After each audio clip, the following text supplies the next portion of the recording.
desconocemos el valor de la lluvia, desconocemos el valor de habitar en una tierra fértil y la enorme diferencia que trae la falta de lluvia. En el libro de Génesis cuenta que la familia de Jacob, 70 personas, entraron a Egipto por la sequía, porque eran 7 años de sequía y que para poder conseguir grano para comer, tuvieron que vender primero su ganado en el primer año. Te está llevando puesto algo. En el segundo año tuvieron que vender sus tierras y en el tercer año, para poder comer, se tuvieron que vender ellos mismos. Y fueron esclavos 430 años por 3 años de sequía. ¿Ha leído la Biblia? Se vendieron para vivir, para poder sobrevivir. Yo le pregunto a ustedes si esos 3 años ellos hubieran cantado a llover, ¿no? El significado espiritual que tiene lo que la palabra de Dios muestra acerca de la lluvia temprana y de la lluvia tardía tiene que ver con la libertad de vivir en tierra fértil, la libertad de vivir una vida que dé fruto, que realmente podamos nosotros ser fructíferos en todas las cosas. La primer bendición que existe en la Biblia, la primer palabra que pronunció el Señor como bendición fue fructificad, que significa llegar a una etapa de madurez y dar fruto. Dice que Dios creó al hombre a su imagen y semejanza, los bendijo Dios y les dijo fructificad. Pero sin lluvia no hay crecimiento, no hay producción, no hay fruto. No es algo que pueda hacer la planta por sí sola. Depende de la tierra y la tierra depende de la lluvia, depende del agua.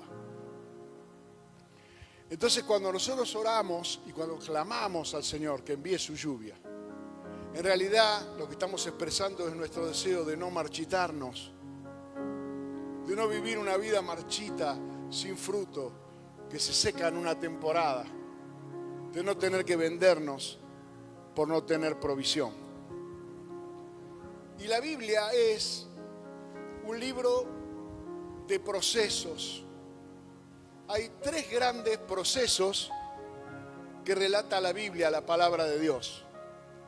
El primer proceso es el de Génesis capítulo 1, cuando la tierra estaba desordenada y vacía, y entonces el Espíritu de Dios se empezó a mover sobre la faz de las aguas, y dijo Dios, y la palabra de Dios en compañerismo, en equipo, con el mover del Espíritu de Dios, es el que produjo los cambios y las transformaciones.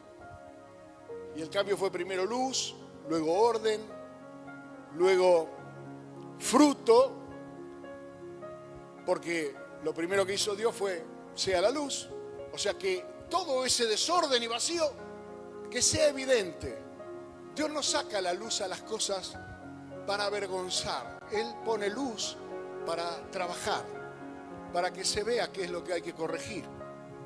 Y entonces empieza a poner orden y separa las aguas del abajo, la expansión de las aguas de arriba, y luego separa las aguas, los mares y la tierra seca, y empieza a poner orden. Y así la primera etapa de la vida espiritual tiene que ver con eso. Si no hay luz por medio de la palabra de Dios, nadie puede poner en orden su vida. Necesitamos la luz de la palabra para empezar a tomar las decisiones correctas para poner nuestra vida en orden. Y la razón por la que necesitamos poner nuestra vida en orden es porque no crece un ombú en el medio del océano. Si queremos producir algo, lo que se produce en orden. Dios dice, produzcan los mares, peces, los cielos, aves. La tierra planta, que den semillas según su género, y animales. El orden trae producción, trae fruto, trae multiplicación. Ahí es cuando recién a partir del orden empezamos a poder fructificar, que es la primera bendición. No podremos ver nunca esa bendición en la oscuridad y en el desorden. Y luego dice, hagamos al hombre a nuestra imagen conforme a nuestra semejanza y señoree. Es decir, que lo último que Dios hace en ese proceso de Génesis es delegar autoridad. Yo sé que la delegación de autoridad es la parte más linda o más agradable del proceso, ¿no? Todos queremos tener autoridad. Queremos echar fuera demonios, queremos predicar, queremos hacer milagros, queremos sanar a los enfermos, queremos hacer muchas cosas con autoridad delegada de parte de Dios. Pero esa autoridad no viene si primero no hay un fruto. Y algunas personas necesitan participar del discipulado cristiano para tener luz y para tener orden. Esa es la razón por la que tenemos los grupos ECO. Porque con lo que yo predico aquí en la semana, probablemente usted se va a llevar un montón de información. Pero ¿cuánto de esa información se transformará en una acción que transforme su vida? Yo no lo sé. Y el Señor nos llamó a ser discípulos de Cristo. Jesucristo no nos llamó a ser cristianos. Cristiano es un nombre que le dieron a la primera iglesia en Antioquía de Siria cuando se convirtieron los gentiles. No tenían qué nombre darle, dijeron son cristianos. Que peyorativamente significa pequeños cristos. Yo tenía un amigo, un conocido, en un club donde yo iba cuando era chico, que la secretaria del club se llamaba Roxana, y él era el hermano de Roxana. Y nadie sabía cómo se llamaba, porque le decían Roxano a él, por relación con su hermana. La maldad de los niños, ¿no? Y así le llamaron cristianos peyorativamente a los seguidores de Jesucristo, porque no había forma de llamarlos. El primer nombre que le dieron fue los del camino, porque ellos predicaban un camino. Ellos predicaban un proceso. Jesús dijo, nadie viene al Padre si no es por mí. Yo soy el camino, la verdad y la vida. Ellos predicaban un proceso. Los judíos sabían que el camino, la verdad y la vida eran los tres portales que había que cruzar antes de llegar al Santísimo. Los gentiles no saben eso. Pero Jesús explicó que nadie viene al Padre si no es por mí. Reemplazando todo el ritual del antiguo pacto. El segundo proceso del que habla la Biblia es el proceso de cómo una persona puede transformarse en una nación. Dios llama a Abraham, un hombre que vivía en Ur de los Caldeos, una ciudad pagana, y le dice, vete de tu casa, de tu parentela, te bendeciré y serás bendición y haré de ti una nación grande. ¿Cuántos saben que tuvo un hijo? En realidad tuvo más, pero el de la promesa era uno solo. Y a partir de ese hijo, Isaac, hay un linaje en la Biblia, y la Biblia es un libro que habla de procesos. Entonces dice, este engendró al otro y al otro y a aquel. Resulta muy aburrido las genealogías bíblicas, pero el único significado que tienen las genealogías bíblicas es que usted entienda el proceso de Dios. Cómo Dios había decidido salvar al mundo por medio de enviar a su Hijo Jesucristo. Amén. Pero a la vez Dios había decidido salvar al mundo por medio de un varón, de un hombre. Entonces necesitaba una familia que estuviera dispuesta a aceptar el sacrificio de un hijo para la salvación. Que no sea este. A este lo queremos. Pero Dios lo llama a Abraham y le dice, sacrifícame a Isaac, a tu único. ¿Por qué? ¿Qué barbaridad es esa? Por una cuestión de identidad, Dios estaba dispuesto a sacrificar a su hijo Jesús, pero no podía sacrificar a Jesús siendo que también era el linaje de Abraham, sin el permiso de Abraham. Entonces, cuando Abraham está dispuesto a entregar a su hijo, Dios entiende el espíritu que hay en Abraham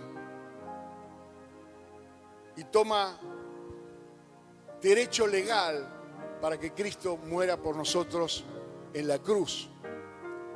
Y de comienzo al tercer proceso. El segundo proceso es Israel. Cómo fue una nación que al principio era una familia, pero que luego fueron esclavos, y luego fueron libres y fueron una nación y tuvieron una ley, y luego que tuvieron una ley tuvieron un reino, y después que tuvieron un reino, pecaron de tal forma que volvieron a ser esclavos. ¡Wow! ¡Qué ciclo podrido ese!, ¿no?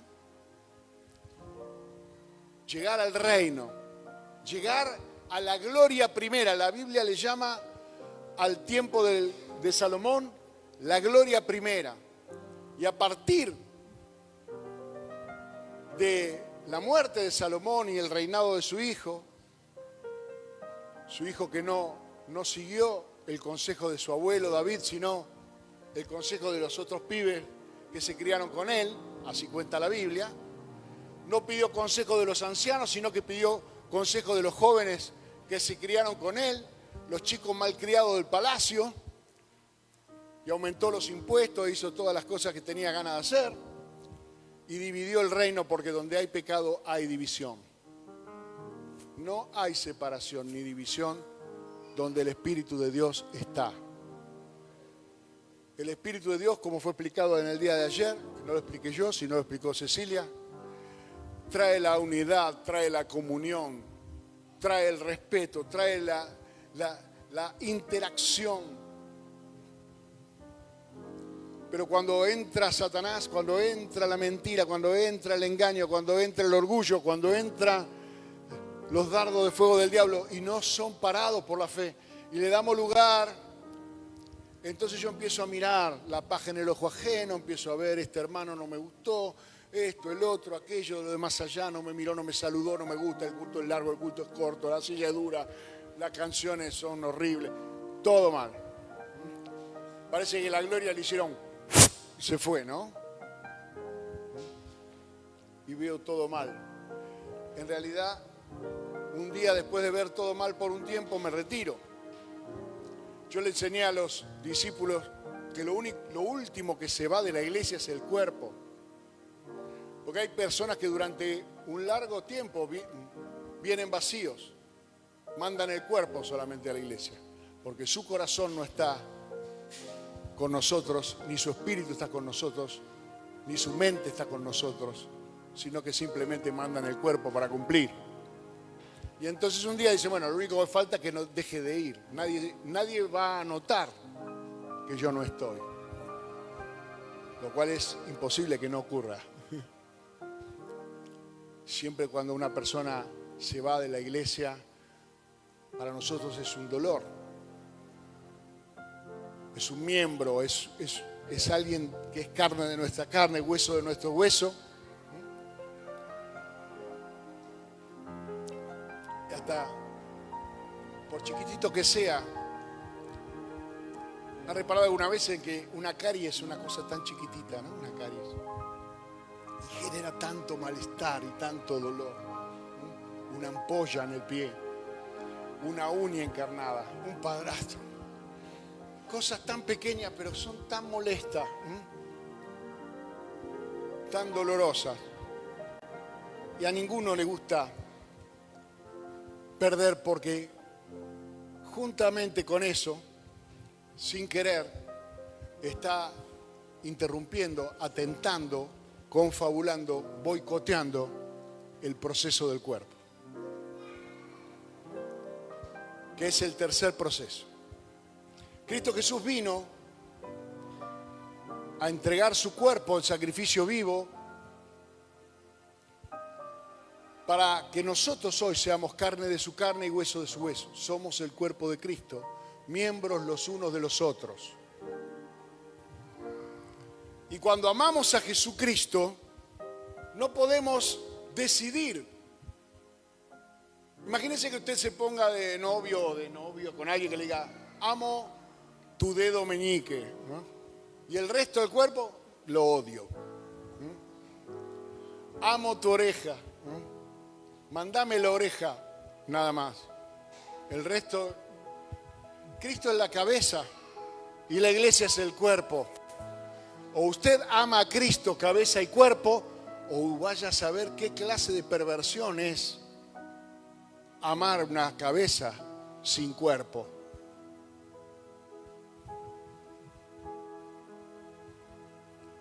¿Cómo podrá alguien amar a alguien solamente sin cuerpo? Mira, usted lo quiere al hermano Ezequiel, lo invita a un asado, ¿sí? El asado, ¿a dónde va a parar? Al cuerpo. Y la cabeza está agradecida, ¿sí o no? Le regala una camisa a Aldo. ¿La camisa dónde va? Al cuerpo. ¿Y quién le va a agradecer? La cabeza. No entender la iglesia del Señor Jesucristo como el cuerpo de Cristo es lo que nos hace vivir una vida espiritual mediocre, sin desarrollo.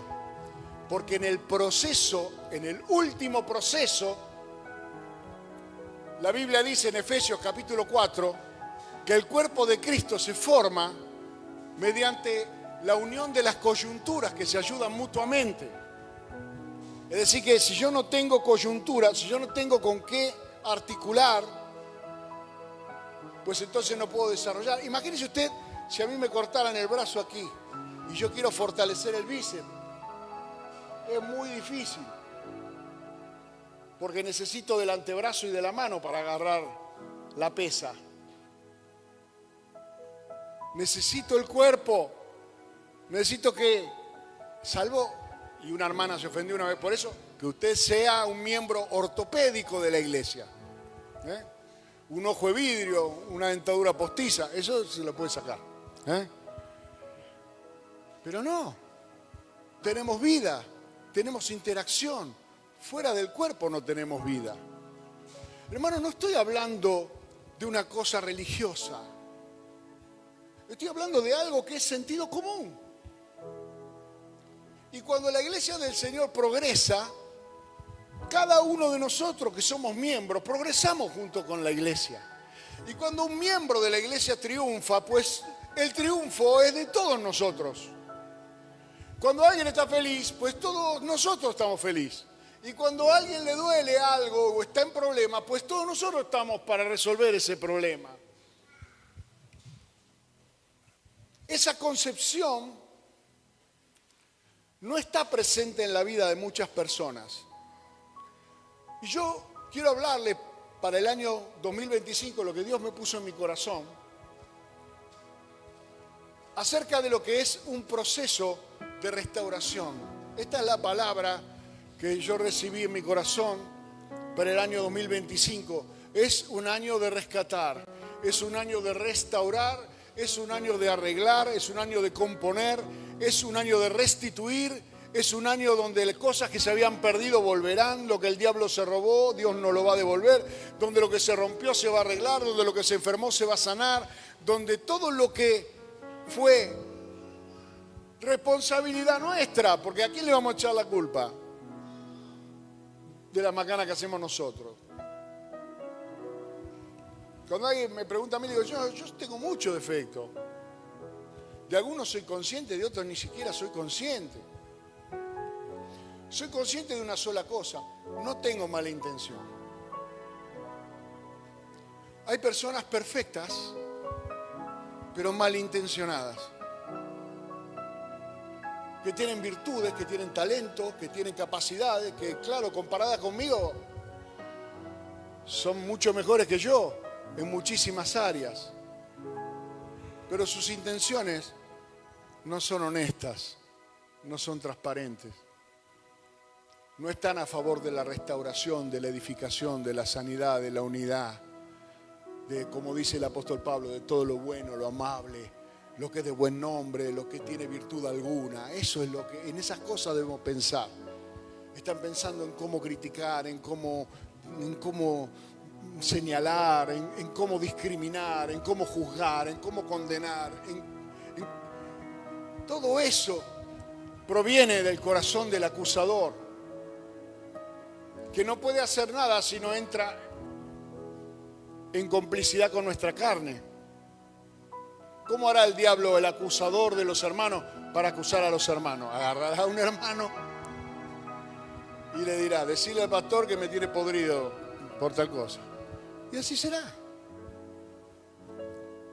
O al hermanito tal, o el portero, no me gustó el portero estaba distraído, ¿no?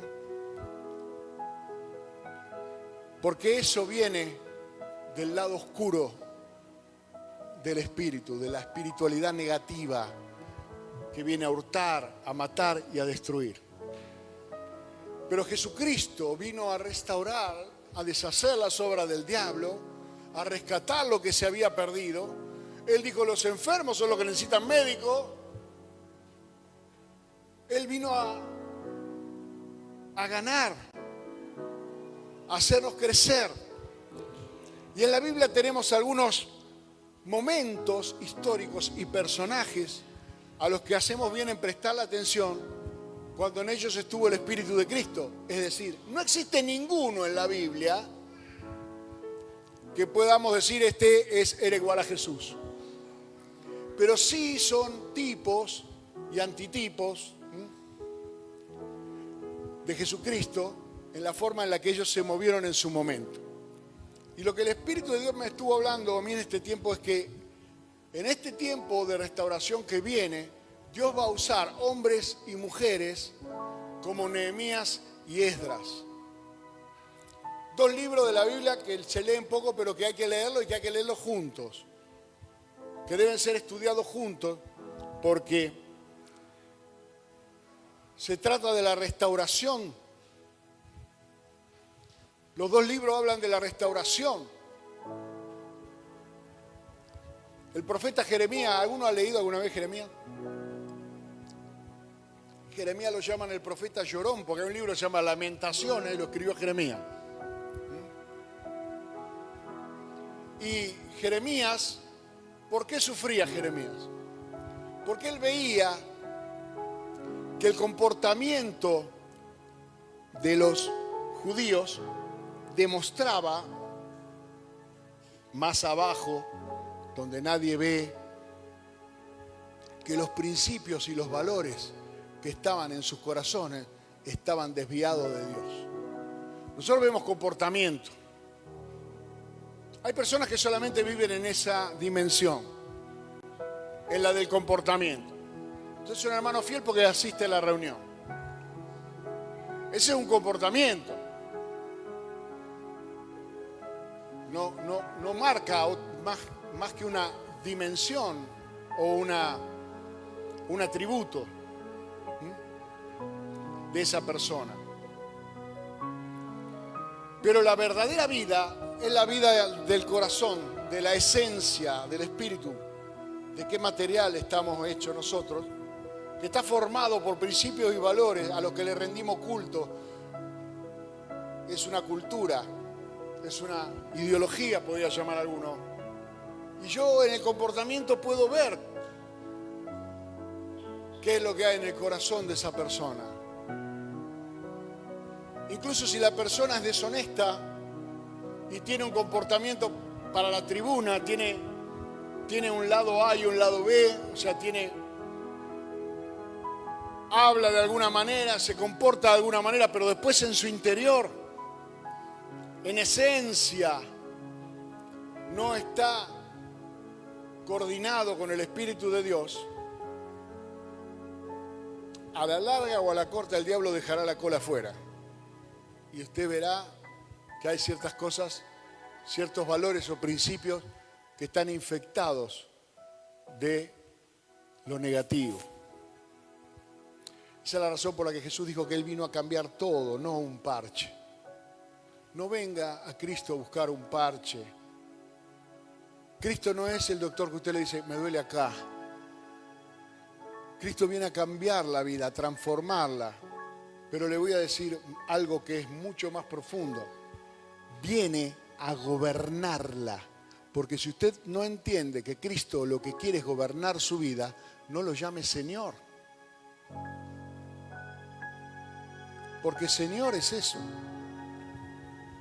Se le llama Señor a alguien que nos gobierna. Si no, no es Señor. No es una declaración fetichista, digo que Jesucristo es el Señor y soy salvo. No, el que cree en su corazón y confiesa, es decir, el que internamente está convencido que Cristo debe gobernar su vida y no tiene vergüenza en declararlo públicamente, ese es salvo. Ese es salvo. A veces en las campañas decimos, ¿cuántas personas se salvaron? Y tenemos 50 tarjetas, tenemos 70 tarjetas, decisiones de fe públicas. Pero nunca sabremos si son salvos hasta que no los veamos caminar. Hasta que no veamos qué fruto produce ese árbol. Si dentro de su corazón está la semilla de justicia o la simiente de maldad. Entonces, hecha esta larguísima introducción, que no me molesta porque es necesaria para que entienda el espíritu de dónde voy,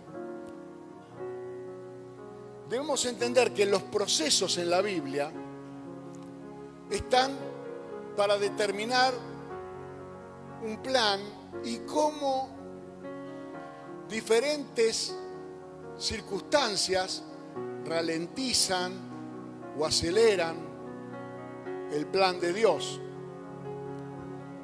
A los tiempos donde el plan de Dios se acelera, los cristianos históricamente le hemos llamado avivamientos.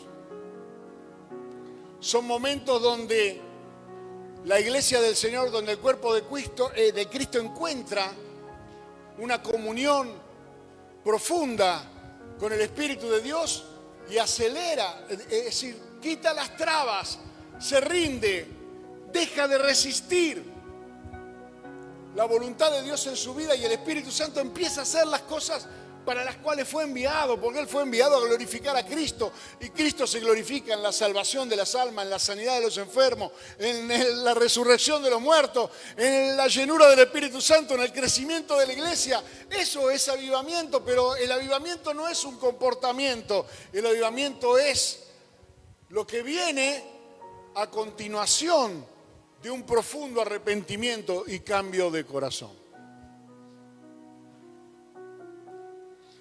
Y luego la Biblia nos cuenta historias de cómo se fue perdiendo hombres, familias, naciones, a causa de la desobediencia y de vivir una vida de espaldas a la voluntad del Señor. Tenemos casos individuales, como el caso de Sansón. Venía el Espíritu de Dios sobre él y peleaba contra cualquiera y le ganaba. Pero después hacía cualquiera con su vida y desobedecía a Dios y terminó ciego, muriendo, esclavo, encadenado a 2 columnas. Y para cumplir su propósito mató más personas al morir que durante su vida. Luego tenemos casos de familias que se han dividido. Jacob y Esaú luchando desde el vientre de su madre. Y luego uno lo engaña y vende la primogenitura y el otro se tiene que ir al exilio y va de un tío y el tío lo estafa durante un montón de años. Le hace trabajar por una hija y después le da la otra. Y todo eso son procesos. Para que usted entienda, si usted lee la Biblia como si fuera un libro de relatos que no tiene aplicación práctica, entonces pierde el tiempo. Pero todo lo que está escrito para que nosotros lo tomemos como ejemplo. Y se puede hacer mucho daño a partir de pequeñas acciones. Ya le dije, un padrastro, una caries, una uñita encarnada puede hacer que todo el cuerpo sufra. Y lo que el Espíritu de Dios me decía, el año que viene yo voy a restaurar. Yo personalmente voy a arreglar esta situación. Usted sabe perfectamente que arreglar no siempre es recuperar todo. Me acuerdo que mi papá me había puesto una vez cuando era chico a pegarle con la cuchara de albañil a unos ladrillos para sacarle el cemento viejo, para ver si lo podíamos recuperar. Pues yo viví desde los 9, ponele, hasta, no sé, los 30 años en una obra en construcción toda la vida. Digamos. Mi casa no se ha terminado de construir nunca. No dejé de pisar arena, cal, cemento, andamio. Todo. Entonces, es más, vivía en la obra. Usted abría la puerta y yo dormía ahí. Y eso no era malo, porque malo era antes que vivíamos todos en una pieza de 4x4. Mi papá, mi hermano, yo, todos. Dormíamos. Yo siempre digo que dormíamos tan juntos que soñábamos todo lo mismo para ahorrar. Ese proceso, en los procesos hay descartes. Aún en la producción, yo que trabajé en la producción durante muchísimo tiempo, aún en la medicina. Por ejemplo, a mi hermano le sacaron el apéndice para que pueda seguir viviendo. ¿Me comprende? Porque si se lo hubieran dejado podrido como estaba, se hubiera muerto. Y en la construcción, de repente te dice, no, pero esta pared no puede estar acá. Hay que tirarla. Me acuerdo cuando construimos la iglesia de San Luis. Tuvimos que tirar abajo porque era una carnicería con una vivienda y luego lo transformamos en una casa del Señor. Entonces hay procesos donde el Espíritu de Dios permite que haya un poquito de demolición, que haya un poquito de escombro para sacar, porque ciertas cosas están ahí y no permiten avanzar. No permiten crecer, no permiten edificar en el diseño con el cual el Señor soñó. Y esto ocurría frecuentemente con los israelitas y los tiempos de Nehemías y Esdras, profetizados por el profeta Jeremías, fueron después de 70 años de cautiverio. Cuenta la Biblia en el libro del profeta Daniel, usted lo puede leer, que los israelitas fueron llevados cautivos a Babilonia por el rey Nabucodonosor. El rey Nabucodonosor tomó de lo mejorcito que había, de los nobles, de los chicos más educados, de buena familia, les cambió el nombre, los adoptó como hijos, entre comillas,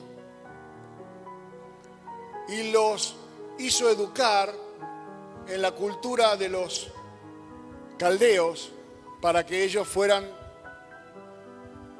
personas útiles en su gobierno a su propósito. Y entre ellos estaba Daniel, Azarías. Nosotros lo conocemos más por los nombres babilonios, Misael, Azarías y Ananías, que para nosotros son Sadrach, Mesach y Abednego, que ese es el nombre que le puso Nabucco. Pero a Daniel le decimos Daniel, aunque le había puesto Besael. Esos tiempos de cautiverio llegaron y la ciudad de Jerusalén fue destruida y los muros fueron tirados abajo y el templo fue quemado y las puertas de la ciudad destruidas. Dios lo llama a Jeremías, profeta a las naciones. Y uno dice, profeta de las naciones es un tipo que se toma un avión y va a predicar a Norteamérica. No, nada que ver. Las naciones en el Antiguo Testamento son los goim, los no judíos. Y fueron los no judíos los que creyeron en Jeremías y los judíos no creyeron en Jeremías. Por eso cuando Nabucodonosor toma la ciudad de Jerusalén, dice, búsquenme un tipo que se llama Jeremías, por favor trátenmelo bien, porque ese es el que profetizó todo lo que yo estoy haciendo ahora. Conocían más de la profecía de Jeremías, Nabucodonosor, que los judíos que lo tiraron en una cisterna y lo maltrataron y lo hicieron llorar mucho. Ahora, cumplidos esos 70 años, Daniel estudia el libro del profeta Jeremías, ya Daniel viejo. Daniel fue llevado, calculo yo, de una edad entre 12 y 14 años, o sub-16, digamos, no era un joven, era un adolescente. Pasados los 70 años, ya nos encontramos con un Daniel de sub-90, pero ahí pegando en el palo. Escudriñan las Escrituras cuántos años el Señor iba a mantener a los judíos cautivos, en qué momento Dios le iba a dar libertad para que ellos vayan a reconstruir la ciudad de Jerusalén y el templo del Señor. Y descubre en la profecía de Jeremías, porque un profeta de Dios no puede ser alguien que no escudriña las Escrituras, que inventa cosas, sino alguien que realmente conoce profundamente las Escrituras. No vaya a ser que usted, como profeta, profetice algo que contradiga las Escrituras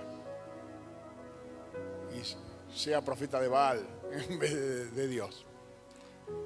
Entonces, con conocimiento profundo de las Escrituras, determina que el tiempo estaba cumplido para que los israelitas vengan a Jerusalén. Vamos a leer qué dice la Biblia acerca de este tiempo. Mire, yo voy a predicar varios domingos acerca de esto. Esto no empieza y termina hoy. Esto va a ser una serie hasta que los muros estén construidos. Dice 2 Crónica 36, verso 15, y Jehová Dios de sus padres envió constantemente palabra a ellos por medio de sus mensajeros, porque él tenía misericordia de su pueblo y de su habitación. Pero ellos hacían escarnio de los mensajeros de Dios y menospreciaban las palabras, burlándose de sus profetas, hasta que subió la ira de Jehová contra su pueblo y no hubo remedio. Escuchaban palabras. Mira, esta me gustó, esta no me gustó. Hacían zapping. A este profeta no. ¿Qué canal está este profeta? Voy a poner el otro. Uno que me profetice lo que yo quiero escuchar. Incluso hay personas que están navegando por el éter, buscando una iglesia donde sientan una identidad con lo que ellos quieren escuchar. En el pasado, cuando yo era malo, yo decía, para eso es más bueno. Pero si están buscando una iglesia digna de ellos, ¿no es cierto? Porque yo estoy buscando una iglesia y esta no me gustó. ¿Qué es lo que estoy buscando? ¿Qué nivel de santidad, de justicia y de fruto tengo para juzgar una iglesia? Yo no me animaría, ahora que tengo 37 años de pastor. Por ahí me hubiera animado cuando recién me convertí, por no entender lo que cuesta construir y edificar la iglesia del Señor. Y esto le pasaba a los israelitas. Yo le enviaba a un profeta, decía, Jeremías muy llorón. El otro nos condena. Y así. Pero tenían una palabra de parte de Dios, de que si a causa de su pecado ellos fueran dispersados a todas las naciones, y esto mucho lo hemos leído en la inauguración del templo de Salomón, Entonces dice, si el pueblo cometiera pecado y deshonrara a Jehová y se apartaran de sus caminos, de sus estatutos, de sus leyes, para seguir a otros dioses, y Dios los castigara y los dispersara entre las naciones, porque el castigo del pecado es la separación. Siempre el castigo del pecado es la separación. Aún en la muerte es el alma que se separa del cuerpo. La desintegración, la separación, la división, el distanciamiento, siempre es consecuencia del error, del errarle al blanco. Entonces, ¿cuál es la promesa con la que profetiza el rey Salomón en la inauguración del templo? Esta casa estará acá, dijo él, en Jerusalén. Y los israelitas, si fueran dispersados, orarán siempre buscando la dirección de esta casa. Por eso Daniel abría la ventana. Obviamente no se veía desde Babilonia, no se veía Jerusalén, pero sí por la fe. Si se humillare mi pueblo, sobre el cual mi nombre es invocado, y oraren, y buscaren mi rostro, y se convirtieren de sus malos caminos, entonces yo oiré desde los cielos y perdonaré sus pecados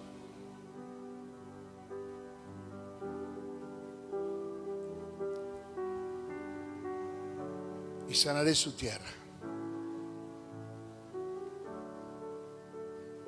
Si se humillare mi pueblo,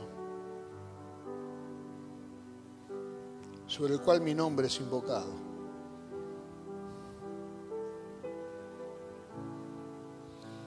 mire qué importante que es que el pueblo de Dios tenga conciencia que el nombre de Dios es invocado sobre nosotros, es decir, que nosotros damos testimonio de Dios. Cuando la gente dice, mirá los cristianos, en realidad estaba hablando de Cristo.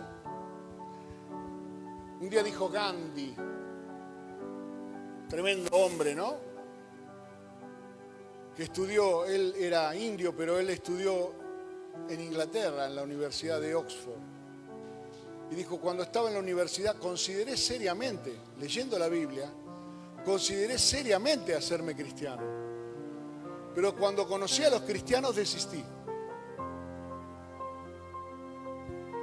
La palabra de Dios los atrae y nuestro testimonio los expulsa. Eso quiere decir sobre los cuales mi nombre es invocado. Los judíos y el Dios de los judíos. Los cristianos y el Dios de los cristianos. Padre nuestro que estás en los cielos, santificado sea tu nombre. ¿Por quién? ¿Quién se encargará de santificar el nombre del Señor? ¿Quién?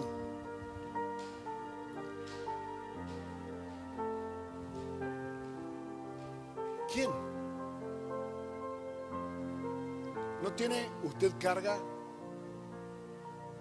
Porque el nombre del Señor no se ha confundido con el de Mahoma, con el de Buda, con el de Sai Baba, con el de el Gauchito Gil, la difunta Correa, Gilda, Rodrigo.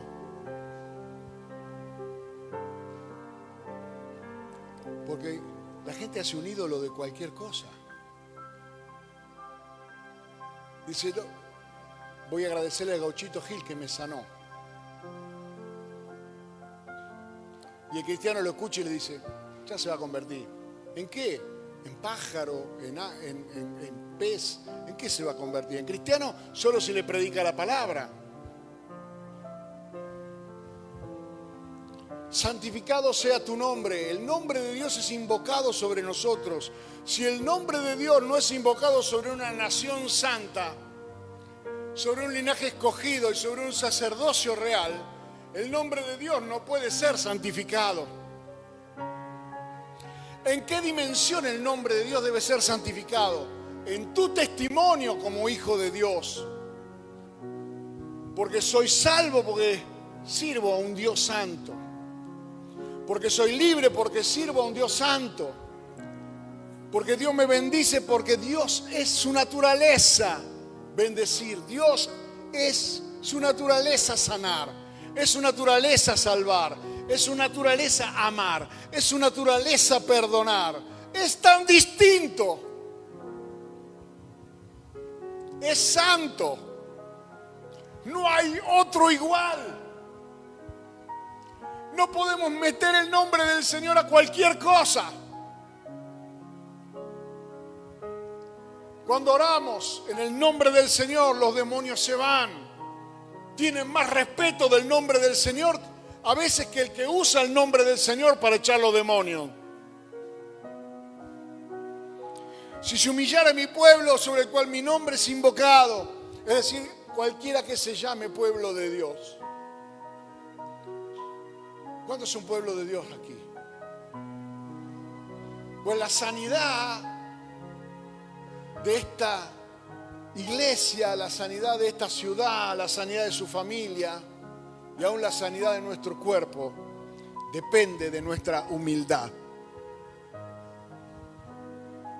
Nuestro orgullo es el que nos separa.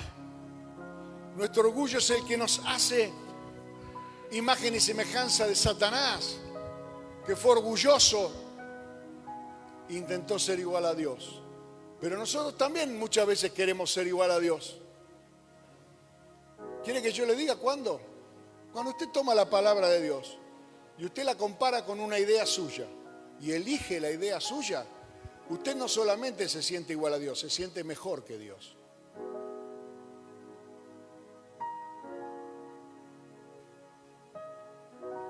¡Qué silencio! Si la Biblia dice acercaos a Él y usted se aleja. Si la Biblia dice venid a mí y usted no viene. Si la Biblia dice humillaos delante de Dios y usted tiene orgullo. Si la Biblia dice perdonar y usted condena. Si la Biblia dice saca la viga de tu ojo y usted sigue viendo la paja en el ojo ajeno. Si la Biblia dice orad sin cesar y usted vive sin orar. Si la Biblia dice escudriñar las Escrituras y usted no lee ni el almanaque de alpargatas, que tenía un refrán, y por ahí de chiripa invocaba en algún mes un versículo. Hay personas que dicen cosas y la Biblia dice, ayúdate que te ayudaré. ¿Qué Biblia dice eso? No, porque la Biblia dice que la obediencia está la bendición. ¿En dónde? Me la vendieron fallada. Inventamos frases que no están en la Biblia y las ponemos, y somos el Espíritu Santo. O sea, escribimos una Biblia aparte, nuestra, la inventamos nosotros. Primera de Dani, capítulo...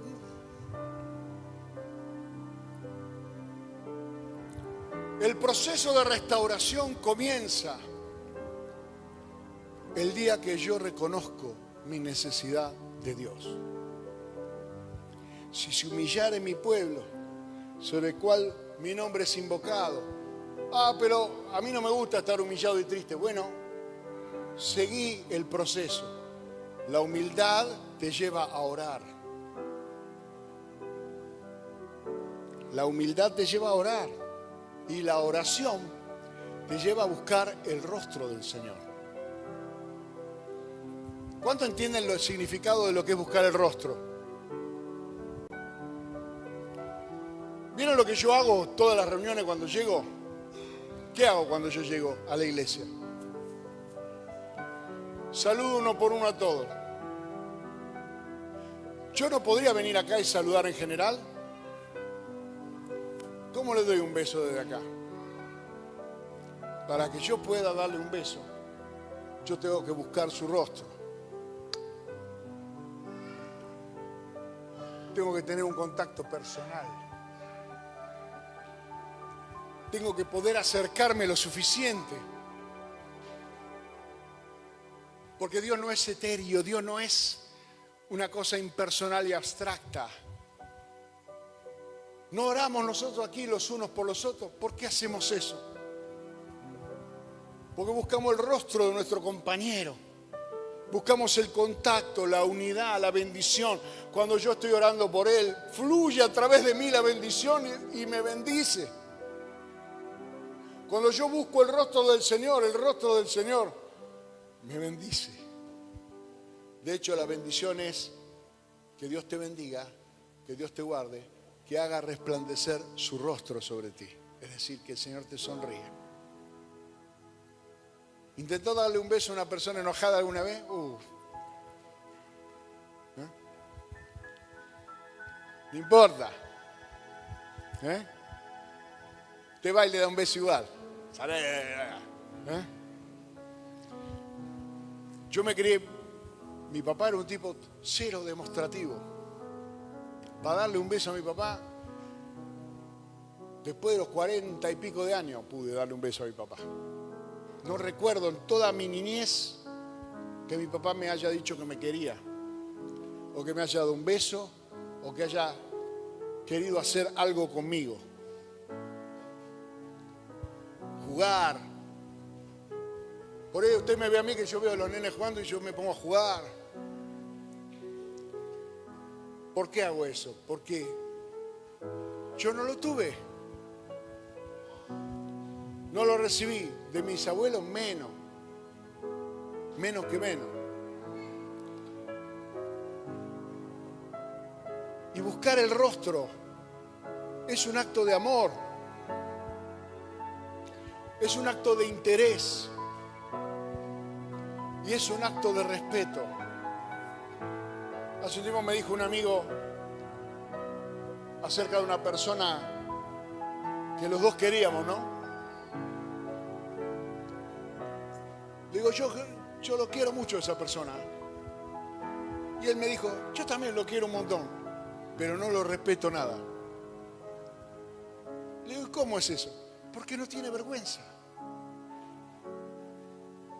Y cuando una persona no tiene vergüenza, ¿cómo lo vas a respetar? Cuando alguien pierde la vergüenza, aún los que lo aman le pierden el respeto. Y humillarse es avergonzarse delante del Señor. Y buscar el rostro del Señor es una iniciativa que nosotros tenemos que tomar. Y convertirnos de nuestros malos caminos significa cambiar lo que estamos haciendo. Cambiar lo que estamos haciendo. Salí de ahí, maravilla. ¿Qué estás haciendo?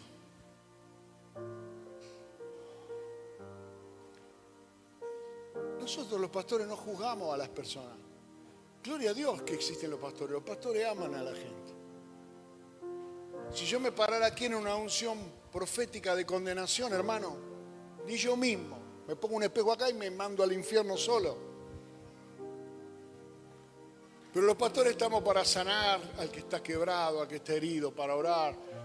Se metió la pata. Bueno, metió la pata como la oveja en un pozo. Hay que sanarlo, hay que curarlo, hay que tenerle paciencia, hay que esperarlo. Hay que alimentarlo, hay que darle de beber. Pero vemos a veces cuando alguno está yendo por un camino que no lo lleva a ningún lado. Hay caminos que son puro entretenimiento. Hay caminos que son pura diversión. Pero justamente esas ofertas son cosas que de entrada parecen agradables y después tienen resaca. En cambio, la llenura del Espíritu de Dios no da resaca, da victoria. Entonces dice Dios, yo iré desde los cielos. ¿Cuántos quieren que Dios lo oiga? ¿No siente por momentos que está ocupado? No, o a mí solo me pasa.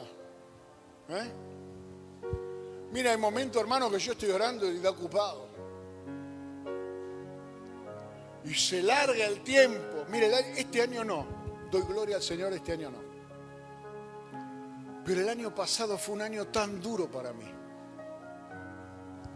100 días mi madre internada en un hospital y finalmente falleció. Viniendo yo de un año anterior donde tuve una parálisis facial y tuve la cara deformada y problemas en el trabajo y un montón de cosas. Y seguí adelante con mi trabajo. Yo no soy ejemplo de nada. Simplemente hago esta referencia para que entienda que muchas veces nosotros tenemos que humillarnos, buscar a Dios y oír que Dios nos haga, Dios nos escuche a través de una oración perseverante hasta que Dios te oiga.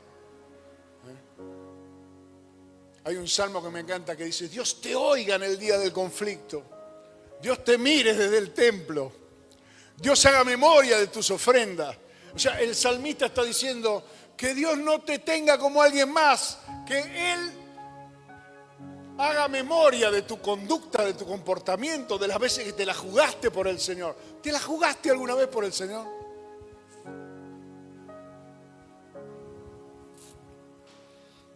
Hay veces que hay que jugársela.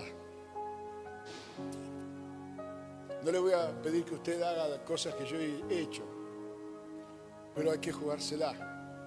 Para después, si algún día le toca estar de este lado, usted sienta que de alguna forma tiene autoridad para estar ahí. Yo quiero que este año cerremos un año donde hemos visto los escombros, donde hemos visto las cosas que no nos gustaron, donde hemos visto las cosas que tuvimos que demoler. Este fue un año donde tuvimos que demoler, hermano. Tirar abajo un montón de cosas. Y que juntos, como Nehemías y Esdras, que vamos a empezar a estudiar desde el domingo, no el que viene, el otro. Vaya a saber, por ahí el hermano Carpintieri trae una palabra sobre esto mismo, no lo sé. Usted aprenda cómo puede ser un reparador de portillos, un reparador de calzadas, cómo puede ser una persona que Dios use para restaurar al que está destruido, al que está caído, al que está roto. Nosotros somos especialistas en gente rota. Rota emocionalmente, rota familiarmente, rota socialmente, rota económicamente. Pero aquí el Señor lo repara. Aquí el Señor lo repara. Aquí Dios lo hace de nuevo. Toma la vasija, la vuelve a hacer. Él es el alfarero y nosotros barro. Vamos a orar al Señor Jesucristo. A darle gracias. Le decía a Marga, este fue un buen año para nosotros. Lo empezamos en una biblioteca cocinado de calor, lleno de bichos. ¿Cuántos estuvieron ahí? La tierra, hermano. La mugre que había en el bar. Toda una cosa. Comenzamos ahí. Después nos fuimos a otro lugar. Es difícil, hermano, pastorear una iglesia que en un año tuvo 3 domicilios diferentes. Es más, todo el tiempo, el temor, el enemigo me decía, va a perder gente, en cualquier mudanza se te queda alguno en el camino. No ocurrió. No ocurrió. Y yo sé que el Señor nos va a duplicar y nos va a multiplicar. Y el año que viene, cuando estemos cerrando el año, tal vez haya más de una reunión, porque es lo que siento profundamente en mi corazón. Si cada uno de nosotros, los que estamos aquí hoy, hacemos compromiso de estar de un lado de la historia, del lado de los que reparan, del lado de los que restauran, del lado de los que arreglan.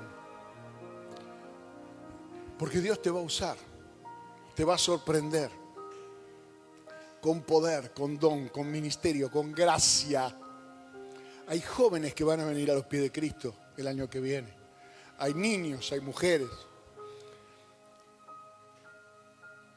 Yo conozco pastores, los respeto, no es que no los ame, pero para bautizar a una persona sola no agarran viaje. Muchos conocemos gente así. ¿Cuántos se bautizan? Uno. Y no puede venir el sábado, pues que venga el domingo, lo bautizo igual. ¿Por qué? Porque es lo que Dios quiere. Pero yo todo eso lo podía arreglar sin que usted se entere. Y decir, no, por uno ni a palo, que me tengo que... Pero eso no es lo que Dios quiere hacer. Yo creo que este bautismo fue simbólico, el de ayer y hoy. Para que veamos todo lo que Dios va a hacer durante este año. Porque estos jóvenes que se bautizaron van a ganar otros jóvenes para Cristo. Porque estas familias que están aquí van a ganar otras familias para Cristo. Porque ellos van a edificar y edificando van a edificar muros de protección, de seguridad, de confianza, de autoridad en el nombre de Jesús para beneficio de su propia familia. Oremos al Señor. Padre, te doy gracias en el nombre de Jesús porque tú no desechas, porque siempre hay un remanente al que tú guardas, Señor, con un propósito y con un destino profético.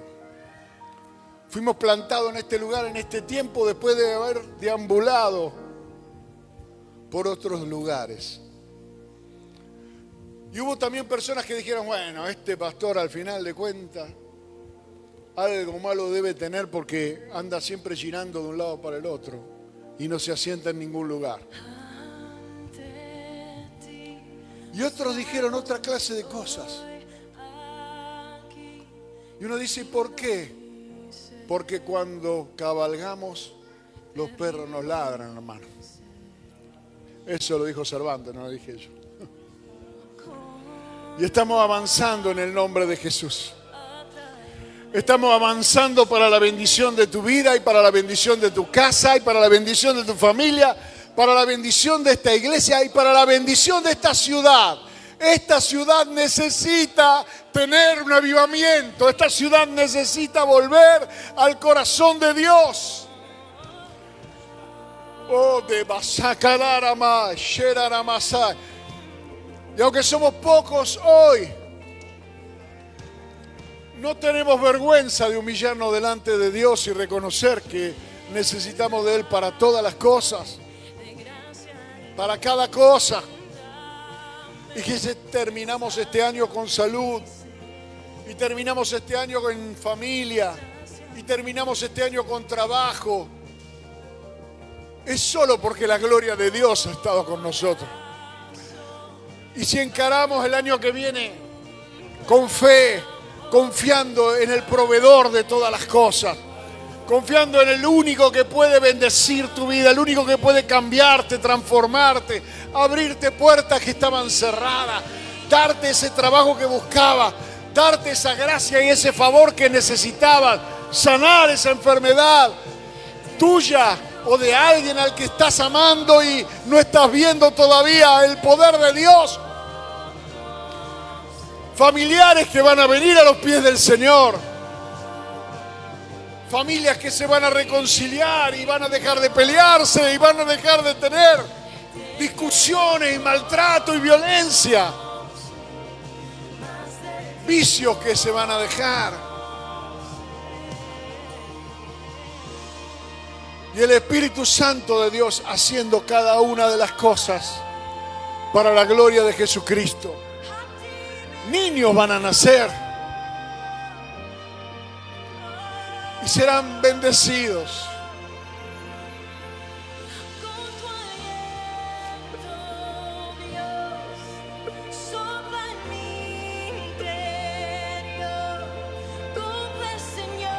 Shiba kalaraba, bescalarabaka. Boba segelere de venida ramai.